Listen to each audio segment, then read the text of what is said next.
ભારતમાં ચીનના રાજદૂતે દ્વિપક્ષીય સંબંધોના સંદર્ભમાં એક અત્યંત પ્રભાવશાળી અને રાજદ્વારી નિવેદન આપતા જણાવ્યું છે કે ચીન ભારત સાથે મળીને કાર્ય કરવા માટે સંપૂર્ણ રીતે સજ્જ છે. આ નિવેદનનો મુખ્ય ઉદ્દેશ્ય બંને રાષ્ટ્રો વચ્ચે પ્રસ્થાપિત થયેલી એ સમજૂતીને વધુ મજબૂત બનાવવાનો છે, જેમાં ભારત અને ચીનને એકબીજાના વિકાસની તક અને સહયોગી ભાગીદાર તરીકે સ્વીકારવામાં આવ્યા છે.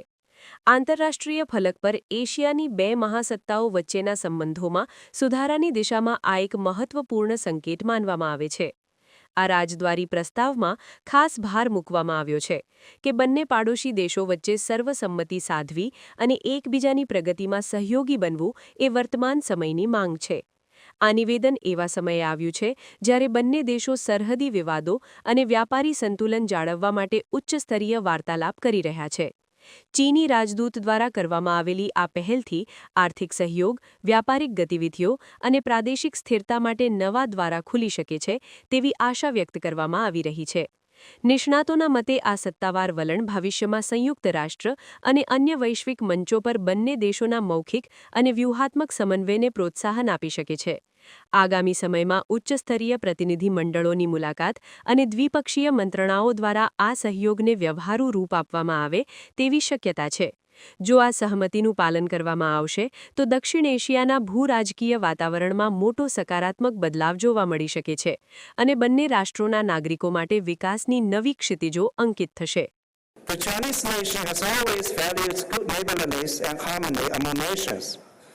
We stand ready to work with India to draw wisdom from our traditional cultures, uphold the important consensus that China and India are each other's cooperation partner and development opportunity, better align our development strategies, deepen practical cooperation to expand the pie of mutual benefits and win-win outcomes, and jointly advance national development and rejuvenation. We are ready to enhance people-to-people exchanges with India, build more bridges of friendship, and bring our peoples closer together.